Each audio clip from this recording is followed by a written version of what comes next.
Şagirdlərin həndəsədən çətinlik çəkdiyi tərəfləri odur ki, həndəsədən qaydanı öyrənirlər, amma imtahanda bilmirlər ki, hansı qayda hansı sual üzərində istifadə olunacaq. Bu videoda kosinuslar və sinuslar teoremini qarışdırmamaq üçün, yəni sualda hansından istifadə olunacaq onu öyrənəcəyik. Yadınızda saxlayın. Əgər sualda bir bucaq və iki tərəf varsa, bu kosinuslar teoremi ilə həll olunacaq. Kosinuslar teoreminə görə bucağın qarşısındakı tərəfin kvadratı bərabərdir bucağa bitişik tərəflərin kvadratları çıxılsın 2 onların hasilinin kosinus alfası. Bizim sualda da ABC üçbucağında A bucağı 60 dərəcədir, AB tərəfi 5-dir, AC 8-dirsə, BC tərəfini soruşur burada. Kosinuslar teoreminə görə x-in kvadratı bərabərdir 5-in kvadratı üzərinə gəl 8-in kvadratı çıxılsın 2 vurulsun 5 vurulsun 8 vurulsun kosinus 60 dərəcə. Onlar arasındakı bucaq 60 dərəcədir. Buradan da x-in kvadratı bərabərdir 25 üzərinə gəl 64 çıxılsın 80. Kosinus 60 dərəcədə alır 1 bölünsün 2. 80 vurulsun 2 ilə 1. Buradan da x kvadratı bərabərdir 25-in üstünə 64 gələrəm eləyər 89 çıxaram 80-i vuraram 2 ilə 1-ə eləyər 40.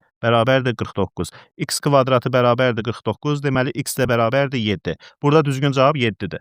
İndi isə sinuslar teoremi nə vaxt tətbiq olunar? Yadınızda saxlayın. Sinuslar teoremi əgər sualda 2 bucaq və bir tərəf varsa, digər tərəf soruşulursa, bu sinuslar teoremi ilə həll olunur. Bizim sualda da yenə də eyni qayda ilə ABC üçbucağı lazımdır. ABC üçbucağında C bucağı 60 dərəcədir. B bucağı 45 dərəcə, AC tərəfi kökaltı 6. Sinuslar teoreminə görə tərəfin, yəni kökaltı 6-nın onun qarşısındakı bucağın sinusuna nisbəti 45 dərəcəyə bərabər olmalıdır. AB tərəfinin sinus 60 dərəcəyə. Yəni hər tərəf öz qarşısındakı bucağın sinusuna nisbəti bərabər olmalıdır. Buradan da kökaltı 6 bölünsün sinus 45 dərəcədə alır. Kökaltı 2 bölünsün 2 bərabərdir. AB tərəfi bölünsün burada sinus 60 dərəcədə alır. Kökaltı 3 bölünsün 2. Hər iki məxrəcdə 2-yə bölündüyündən biz bu ikiləri ixtisar eləyə bilərik. Buradan da tənasübün xassəsinə görə AB vurulsun kökaltı 2 bərabərdir. Kökaltı 3 vurulsun kökaltı 6. Buradan kökaltı 2 ilə kökaltı 6 gedər, kökaltı 3 qalar. AB bərabərdir. Kökaltı 3 vurulsun kökaltı 3. Bu da eləyər 3. AB tərəfi burada 3-dür. Düzgün cavab burada 3 olur.